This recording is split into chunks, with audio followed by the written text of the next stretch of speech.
Having an influential name in our community, and in my opinion, Kent Hovin had done a disservice.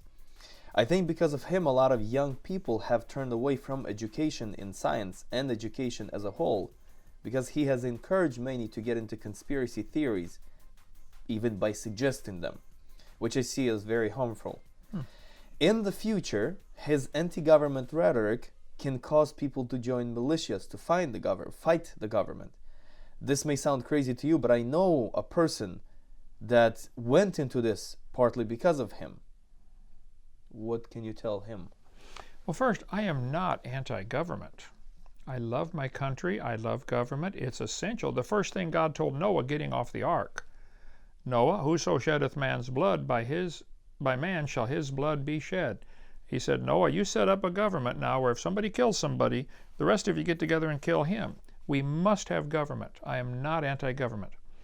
Now, if those who are in a position of power with a name, senator, representative, if they work for the government and they don't follow the law, now what? We had this with King George. A bunch of our people threw the tea in the harbor and started a big war because King George had violated the law. And that's spelled out clearly in the Declaration. So I think we need people to throw the tea in the harbor. But I am not one of those guys. I am not anti-government. I'm certainly not anti-education. I have a PhD in education. I taught science and math 15 years, okay? And I still teach a lot of people those things. The question is more, you are known and you say things, you suggest things that some of these conspiracies may be true, like the 9/11 attack, or Illuminatis may exist, and Correct. so on. And these things, they don't necessarily mean you believe in them or you're simply curious. But you say them, you point to that direction, Right. and that starts a chain reaction which could lead into pointlessness of life, because conspiracies actually bring helplessness sometimes, which actually kills the reason, motivation to live and to do something. Let me ask you a question. Was there in Soviet Union a conspiracy in the early 1900s to overthrow the Tsar and to establish communism in the Soviet Union? Yeah. Of course there was. Were any people speaking out in the early 1900s, hey, be careful of Lenin or Karl Marx? Was anybody speaking out against Marx and Lenin and later Stalin? Of course they were. Mm-hmm. Were those people persecuted and killed and imprisoned? Yeah, by the millions. Mm-hmm. Were they right or wrong to do what they did? They were trying to prevent their country from going into exactly what happened. Was there a conspiracy in China to turn it to a communist country? Was there a conspiracy with Napoleon to rule the world, or Adolf Hitler? There have always been conspiracies where people want to rule the world or make a dictatorship. Of course there are. There's pinky in the brain kind of people all over the place who want to rule the world. Mm-hmm. Are there financial conspiracies where somebody wants to take over a company or take over the corner of the market? Did Rockefeller have a conspiracy to corner the oil industry? Yeah. Did they have to break that up with the antitrust laws and stuff? Sure. Mm-hmm. Now, if a person simply points out the obvious, hey, Lenin is a bad guy, he's trying to take over our country, or Stalin is a bad guy, he's a dictator. Mm-hmm. Was it true? Yeah, it was true, he's trying to do that. Stalin was a bad guy. Okay, of course it's true. Now we know it's true. But at the time, some people were able to see, hey, this is what's going to happen if we let this guy keep going. So is this guy collateral? Is my case collateral damage? This guy, his... Okay. You see what I mean? Yeah. During our American Revolutionary War, we fought against the British and we won after 7 years, okay? 25,000 Americans died fighting the British. Mm-hmm. Were they right or wrong to do what they did? Were they collateral damage, or were they defending? I love my country. I love our Constitution. Mm-hmm. The Constitution is real clear. Mm-hmm. Suppose it's only 7 pages long, okay? Suppose somebody with a badge that says they're government or sheriff or whatever is violating the law. What do? If a policeman pulls your wife over for speeding and says, let me see your driver's license, okay? Now if the policeman says, take off all your clothes, what should she do? What do you as the husband want her to do? Is the policeman exceeding his authority? Of Of course. Of course. If a government official is exceeding their authority, should you obey or should you resist? It depends on the case. Okay, the policeman told your wife, take off your clothes. No, that's a very... Well, it's an example to get you to understand this is the type of thing you have to think about. If the policeman has authority to stop you for speeding, I agree. He has authority to say, let me see your license. I agree. He does not have authority to go beyond certain things. Everybody's authority has to be limited. The Constitution what about him is asking driver's license of other people, or him asking to search the car, or him asking, open up your bag or something. Sure. And there is a law that he can go so far, but Maybe we don't know. maybe so. Taking off clothes is too far. It's clear. That's easy to see. The Constitution, the federal government is limited to do certain things. That's why we have the 10th Amendment. They said that before the people would pass the Constitution back in 1789 or whenever it was passed, they said, whoa, whoa, whoa, we want some amendments on here to protect the states' rights. Like the federal government has no business being involved in education or welfare. Where is that spelled out in the Constitution? That's a state issue. Or drug law. If Alabama wants to legalize drugs and Mississippi wants to make them illegal, okay, if you want to take drugs, move to Alabama. There should not be any federal laws about drugs. None. Zero. There should not be any federal welfare at all. Zero. There should not be any federal involvement in education. So if the federal government has exceeded their boundary, what do? Do you stop? Don't do that. That's all Jeremiah did. That's all the prophets of God did. Stop. You don't have authority. King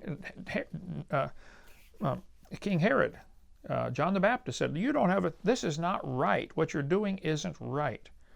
When you just mentioned, and you said this before in some video, if a drug dealer wants to take out his money in 9,500 pieces all day, or 400 million, well, let him do it. Sure. But that statement, you have influence. People listen to you, and that statement opens up to misinterpretation. I think it's pretty clear. I don't think the federal government should be involved in drug laws or enforcement at all. Zero. Nada. Shut it down. The whole department. Okay? All right. First place, if I were king of America, I would legalize all drugs. I've never taken any drugs. Never. And never will. Why would you legalize them? It's not the government's place. But I would also stop all welfare. You want to take drugs, you're going to hurt your health, and you're going to not be able to work, and you're going to get hungry. Now, should I be required to feed you? That's what welfare is. Welfare is not helping the poor because of compassion. In order for them to get the money to give you a check for welfare, they come to everybody else and point a gun at their head, and you pay this tax because we're taking your money to give to him. This is not me compassionately saying, hey, brother, you're hungry, here's $100, go buy some groceries. Or if I don't trust you because you're on drugs, I'll go buy the groceries for you and deliver the groceries rather than give you the money. The whole drug war is absolutely insane. It shouldn't. I think drugs are stupid. Okay, so is alcohol. I've never tasted alcohol. I'm 63. I've never tasted it and never will, Lord willing. But if somebody wants to drink, that's their business. Now, if they want me to pay for their health care problems, now that's my business. People need to be supervised. Now, but if you want, if you want to drink, that's fine. You want to drink and drive on the highway, now we might have an issue because you're going to endanger my family. But if you want to stay home and get drunk, do whatever you want. I don't care. There should not be. My point is, government is way too Him huge. staying home doing drugs and will take a toll on his life outside, and it will show up. It will come out anyways. You can't just imprison. You have the right to swing your arm, but until it reaches my nose. Now your right stops right here. But it's still okay. Sure. So I could be swinging my arms, but then it still creates an environment of people doing whatever they want in their homes, but not outside. No matter what, it'll come out. It'll have an effect. It will, That's okay. You know what I mean? So, but see, is the government the one to fix that? That gets into then who would fix this? Well, do you know what happens in your neighbor's house all the time? It's not your business. That's their house. Do you make your neighbor cut his grass? No, if it's a common good neighbor. But this is the slippery slope of communism. The slippery slope where government becomes the nanny for everybody. But if it's not the government, right? And if it's not people within, then who? That's where you get back to private property ownership. You own your house, you mow your grass, you fix your car if it breaks. If the government's going to have welfare for your health, you got sick, here, everybody give money to help this guy. I mean, give money, like now, okay? Okay, what you're talking about is Okay, not possible. Let's say it's on in auto care. nowadays. What if the government says instead of health care, we're going to have auto care? Drive your car any way you want. If you wear out the tires, we'll buy you new tires. You burn up the motor, we'll buy you new motor. How would you drive your car? Okay. You see what I mean? Yeah. Okay. What about government says, hey, we'll buy any food you want, food care. But it seems to work for Germany. Seems to the auto care. Oh, ask the people that are involved in that. They'll say, why are the Canadians coming here to get health care? Well, I don't know. Because they've got government involvement. Okay, I love my Constitution. I love the government. We have to have government. But it's like the policeman stopping you for speeding, yes. Telling your wife to take off her clothes, no. He doesn't have that authority. This is where we as Americans need to say, what does this Constitution say? What authority? Like, for instance, the judge in my case. Did that judge have the authority to change the jury instructions and tell the jury to find me guilty? No, she did not have authority to do that. She did the wrong, and Congress needs to investigate. And I think she should be impeached. But, okay, all these But things, it's not right? my job to do that. That's Congress's job. My job is to go serve God. The way U.S. is, right? The way U.S. is, 99.9, maybe 100%, there is no chance to change it to where you want it to be. Just like in Jeremiah's day, he did not change anything. Or did Jesus change? Jesus grew up, was born, raised, and killed, and resurrected under Roman authority. He didn't try to change the Roman Empire. So it's about a person. He was an individual doing what God told him to do. He was God. With individuals. Yeah. I am trying to obey God in everything I do. I'm not always succeeding, but that's my goal. My heart is to obey God. Some of these things that you say, like, again, let's call them conspiracies, right? About the Illuminati or this, or the government is doing that or running. And, okay, maybe I'll take the word back. Not conspiracy, because it's in some sense, it's evident. Okay, let's take Jacksonville, Florida. But it's not, it's speaking out against Roman Empire in Jesus' time. Sure.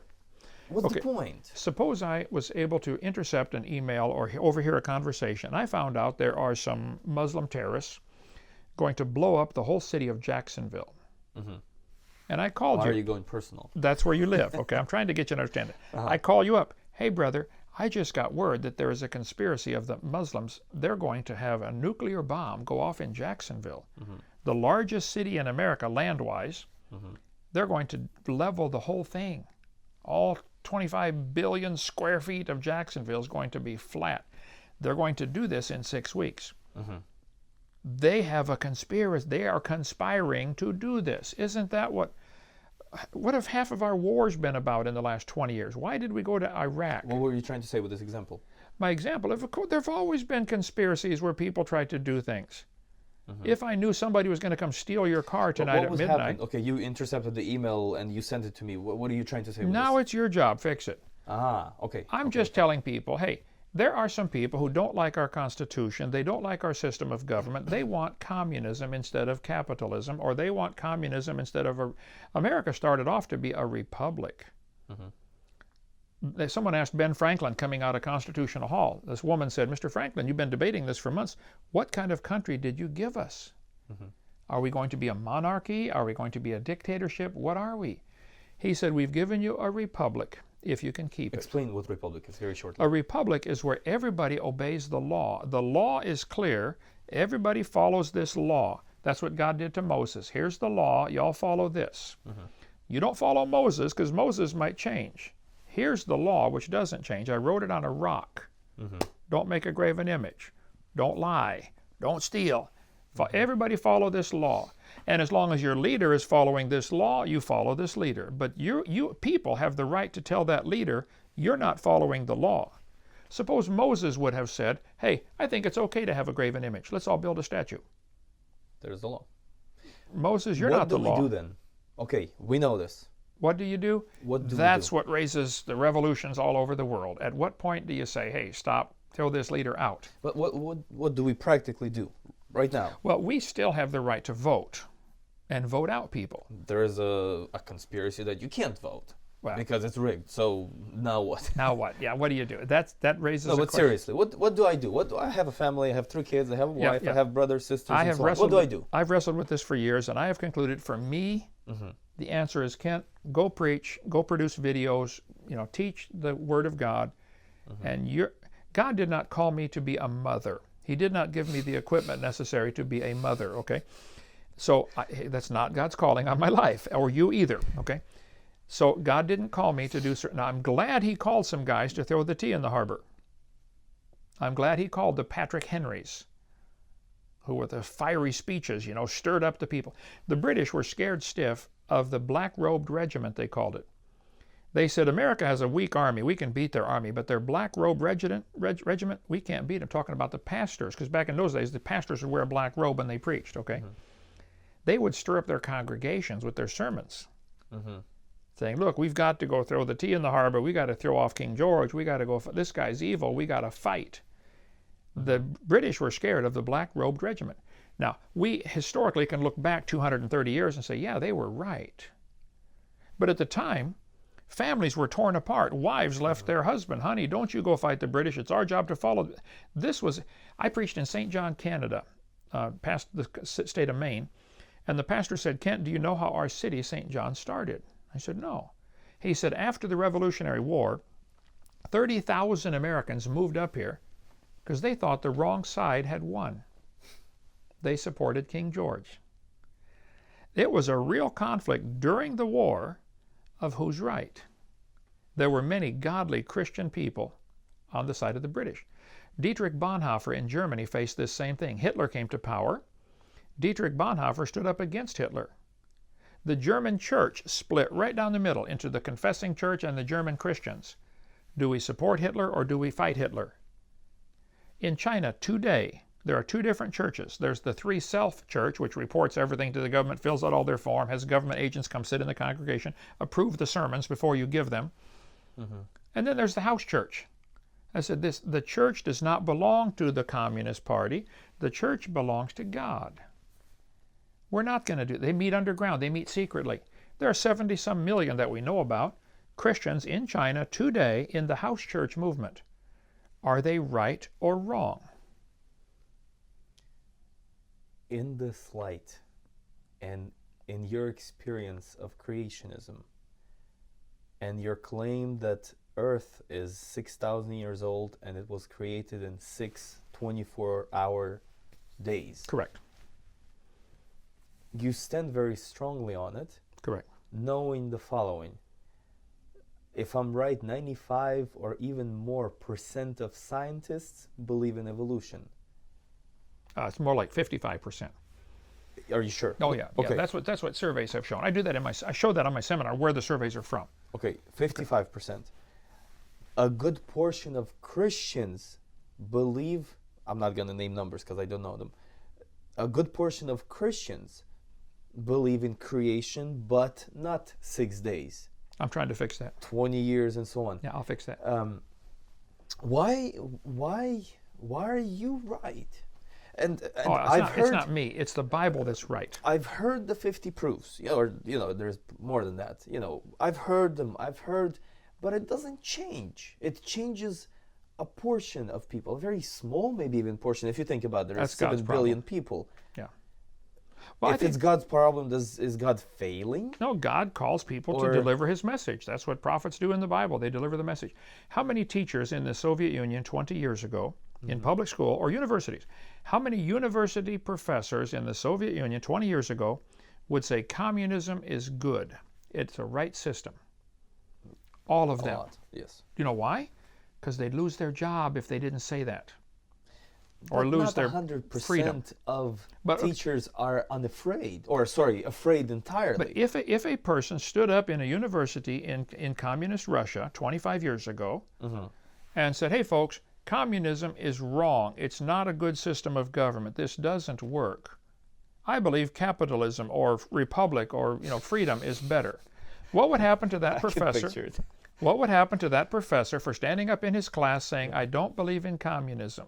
Yeah, he's gone. He'd be in the gulag. Substitute teacher. Exactly right. Yeah. What would happen if a professor today stood up at Harvard University or Princeton or Yale or pick any university USA.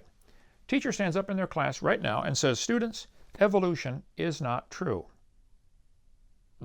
God created the world. Do you think the same thing will happen? Same thing would happen. Substitute teacher by tomorrow morning and that guy is out of a job.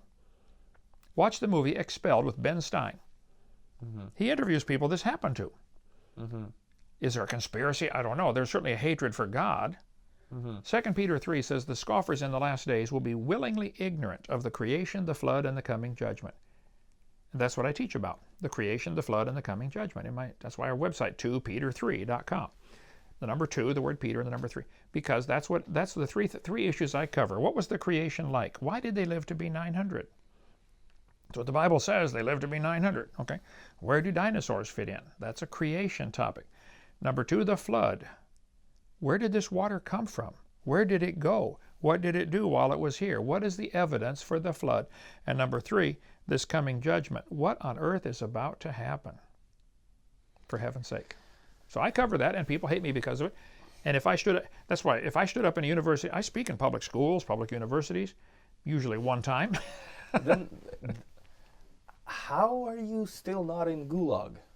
I was for 9 years. Not really. This year. No, you were. Okay. No, but you know what I mean? Why is it not permanent? Why aren't you permanently gone? Oh, they would love to do that again to me. So you think this is just God is... That's why before I got I got out of prison, they brought a new charge, mail fraud. Oh yeah, May 18 or something, yeah. I could have gone to prison for 20 more years for mailing a letter to the courthouse. Nothing secret or private about this. The letter to the county courthouse saying, this property is still being argued about. You really shouldn't sell it. It's litigation pending. Oh, okay. Liz Pendens. Liz Pendens is just a notice saying, hey, you might want to be careful if you're going to buy this property because the title may not be clear. But because they said you use the mail to mail that letter, it's mail fraud, which carries a 20-year sentence. Mail fraud meaning using mail for something Some bad? fraudulent reason. There's nothing, first of all, there's nothing fraudulent about it. There was a legitimate case. There still is a legitimate issue over the ownership of the properties. And I think that needs to be fought for the next 800 years. We may never win. But I think the government stole the property from the ministry using what anybody would consider a shyster move, even if it's legal. It's like a lawyer who gets a little old lady, says, here, sign this paper, and it's really she's giving him his property. How many shysters lawyers have done something like that where they, in anybody else's mind, they stole it, okay? There is a pretty big... But yes, I am outspoken. And I've noticed. I'm going to continue. They're going to have to shoot me. Maybe don't say it. Maybe they will. It will happen. Well, okay. Would you want it? No, I don't want it. But I'm not going to cower in fear because of it. Yeah. It may be me, but it seems like atheism is growing lately. At least I see it in younger people. I'm trying to fix that. That's my Do job. you notice this too? Oh, yeah. Because of the propaganda in schools. But the propaganda was there a long time. Why is it now? Why now? Why atheism is so big now? Because it gives freedom from God's rules. When I was at Berkeley University speaking, a huge football player was talking to me afterwards at the table, sales table, my videos. He said, evolution is a fact. I said, calm down, son, calm down. I said, suppose what I said tonight is true. Because I spoke for an hour and a half about creation. Yep. I said, suppose God created the world. Suppose God made some rules that he wants his creation to follow. Don't commit adultery, don't lie, don't steal, don't cheat.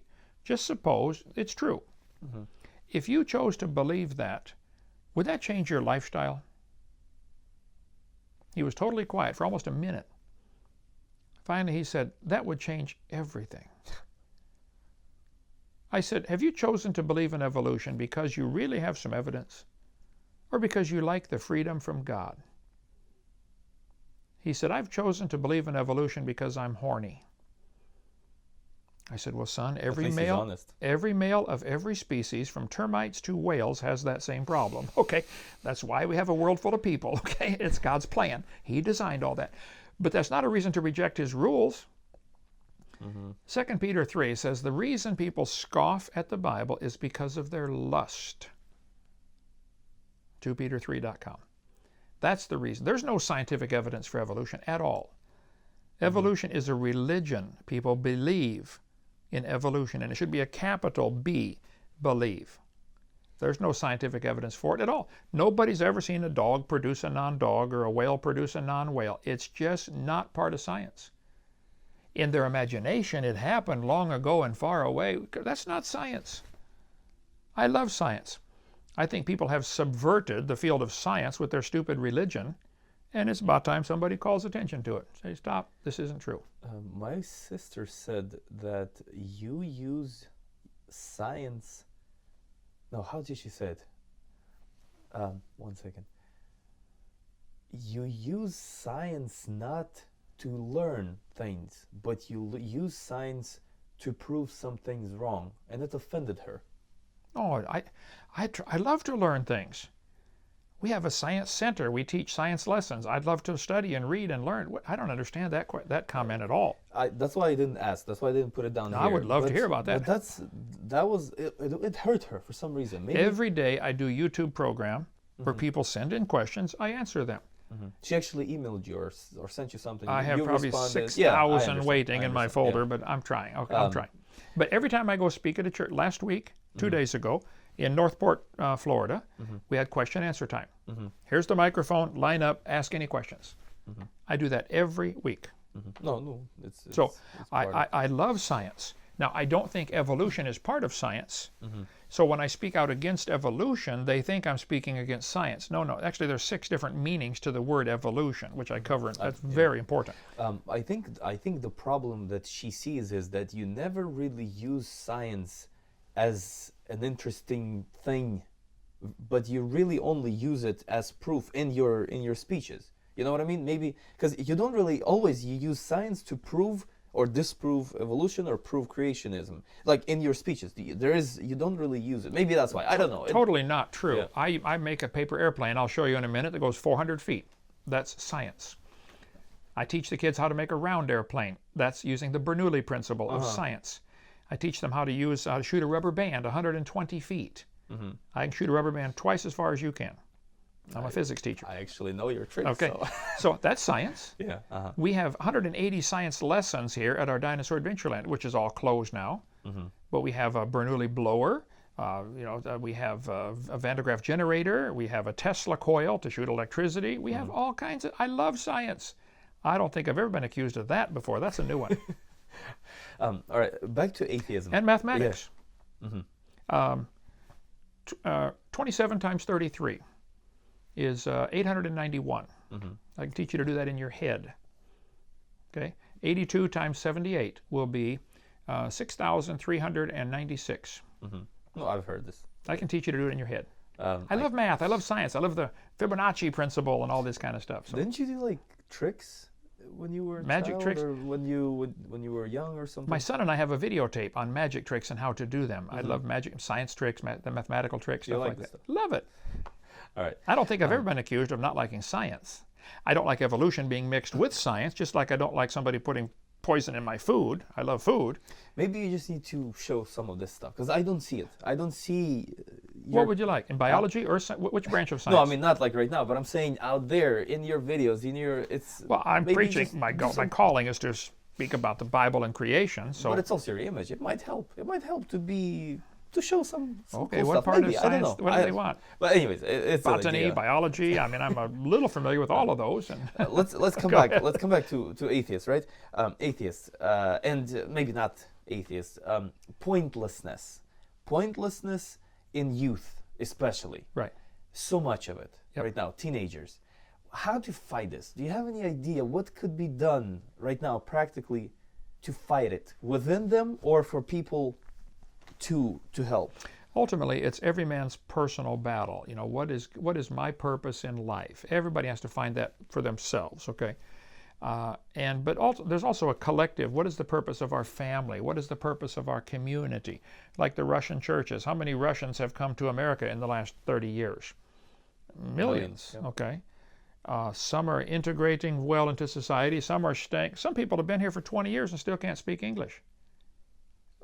Hello, come on. Integrate, okay? If I moved to Germany, I would have to learn to speak German, okay? That would just be standard. So I think, what is the purpose? I think young people have lost the purpose.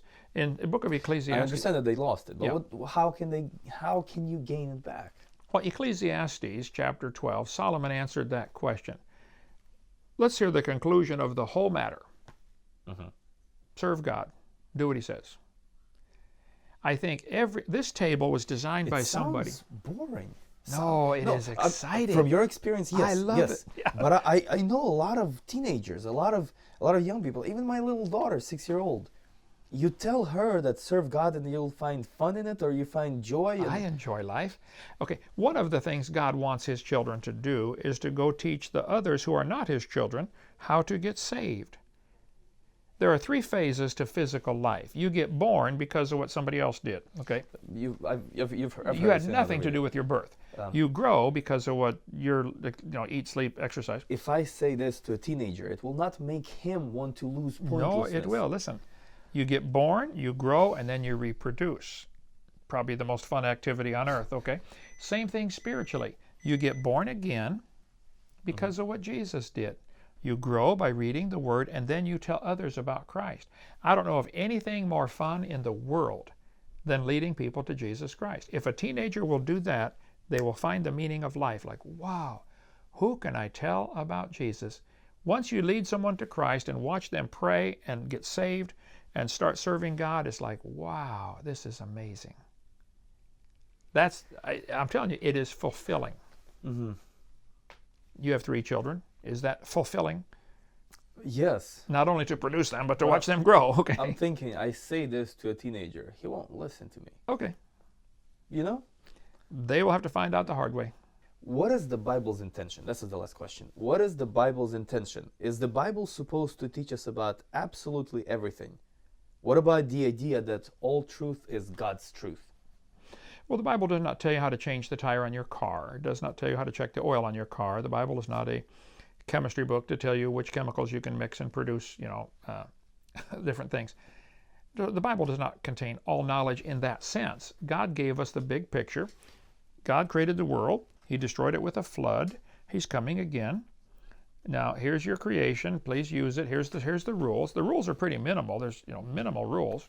If I said, hey, here's 50 acres. Here's the rules. I want you to develop this. Okay. As long as you understand, that's my 50 acres. You're doing it for me. I think as long as people understand, I'm living my life to please God. I'm going to stay within the boundaries, like driving your car. Stay on your side of the road, stay under the speed limit, and go wherever you want to go. God gave us plenty of freedom, and it's wonderful, obeying Him and serving Him. I don't see it as restrictive. I see it as liberating. It's liberating to drive your car. But there are some limits. Yeah. Stay on this side, not that side. Yeah. If you don't want to hurt yourself or hurt somebody else. So God's rules and limits are for our good. When they say stay on the right side of the road, that's for your good. All right. Thank you very much for that. You're welcome. Thank you, brother. I've grown to like you. I've grown to appreciate you. That's 2 people now that like me. You've answered some questions that I had, and I hope you've answered some obstacles that people maybe have in listening to you. I hope this has done it. Thank you.